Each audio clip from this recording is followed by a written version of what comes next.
Hello and welcome back to the Science Behind That podcast. I am your host, Atticus Hamilton, and for all of you new listeners out there, the Science Behind That is a show where we take a deep dive into the obscure science of everyday life. Into the science of everything from physics to engineering, and biology to zoology, and psychology to anatomy, we take a deep dive. So without further ado, welcome to today's episode of the Science Behind That podcast.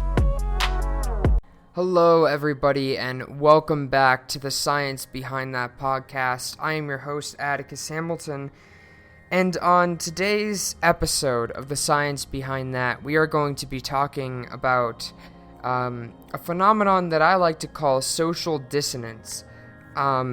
And we'll get into what exactly that is in a minute here. But before we do that, ladies and gentlemen, make sure to grab yourself a hot, steaming hot cup of coffee, add a little bit of maple syrup in it, and let's get started. So, cognitive dissonance is just a term that I made up to describe the phenomenon where the longer we spend online, the quicker our social skills fall off.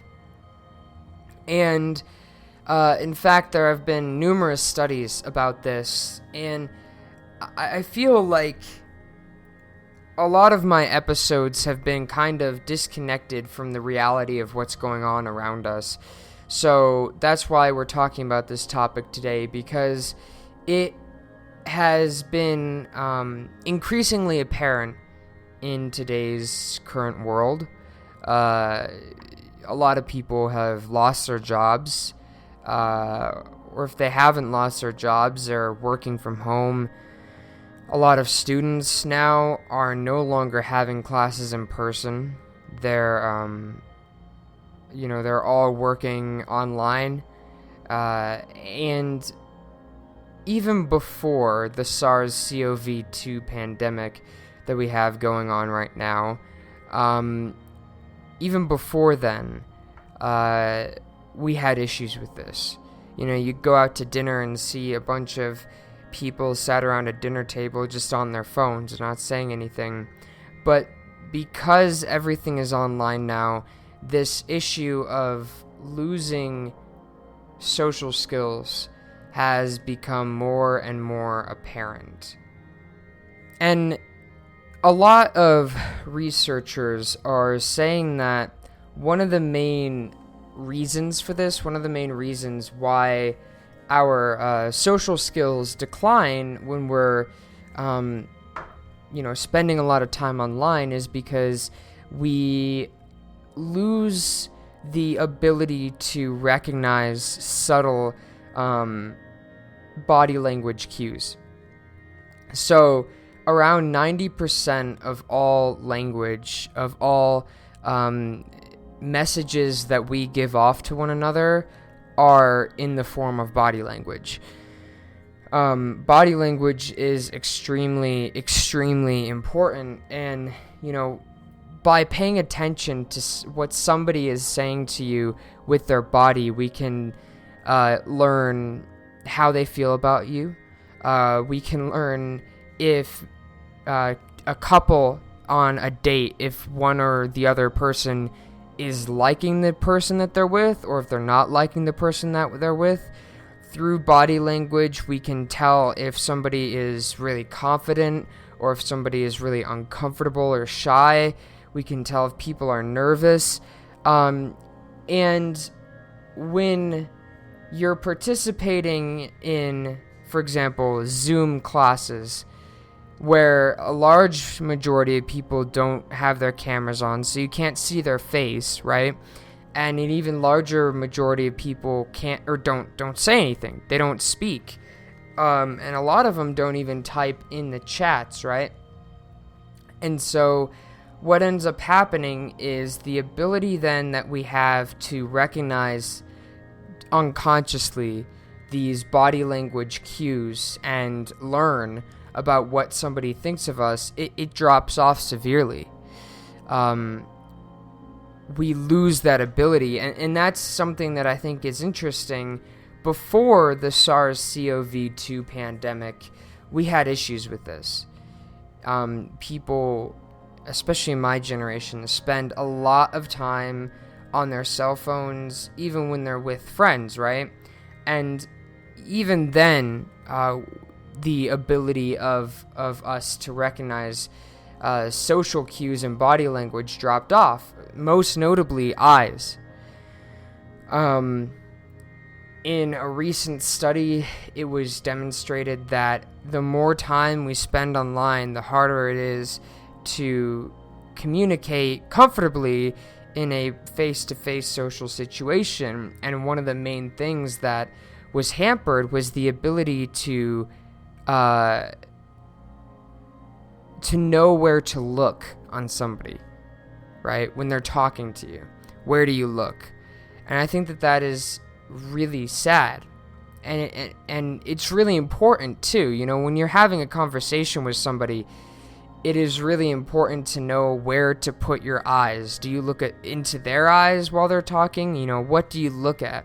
And apparently that is a skill that people were losing before the SARS-CoV-2 pandemic, and it's a skill that people are losing now at an alarmingly accelerated rate. And so why is this? Well, there's a lot of, it's really up in the air, I think. It's really up in the air what causes this, but my personal theory is that being able to read body language, being able to read these social cues, it's just like any muscle. You have to exercise it, right? And you have to make sure you're always trying to work with it. You know, practice makes perfect.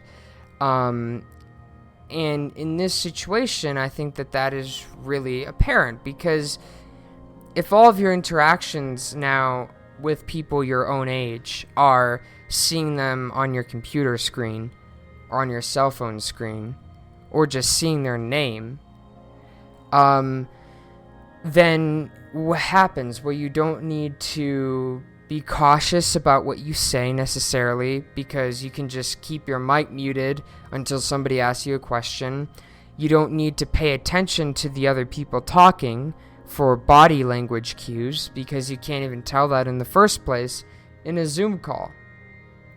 And so it's presenting a really big issue, which is, once this pandemic is over, and I assure you, ladies and gentlemen, it will end eventually.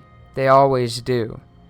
Once it is over, there's going to be a lot of difficulty in the future with people relearning how to talk to one another face to face. Relearning how to avoid, those awkward conversations. Because just like anything, if you don't practice something, you lose that skill. If you don't practice archery, you lose your accuracy when shooting arrows. If you don't keep practicing, your flashcards for the MCAT, speaking from experience, you lose some of that information, and it's the exact same thing here. So that is basically what's happening. The ability for us to know where to look at somebody when they're talking in person is the first to go, followed by being able to distinguish what a person is saying with their body, and all these things put together just results in an atrophy of our social skills due to not being in person, not being able to talk to Phil or Sally or whatever face to face.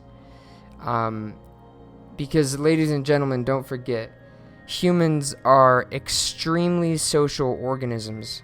We are very, very social organisms. And even though we may be talking to people online, we didn't evolve with computer systems, right? And so if there's nobody there that we're talking to, if they're on a screen, to our subconscious minds, that's the same thing as talking to yourself. And so over time, your ability to talk to people in person deteriorates, and it becomes an issue. So I think as we approach the end of this pandemic, that is going to be one of the big things that we have to think about going forwards into the future, because, ladies and gentlemen, there will be more pandemics. There will always be pandemics in the future, because disease is the number one predator of humans. It really is. And it's not technically a predator, but it's the biggest check on human population. And so it'll always be there in the future.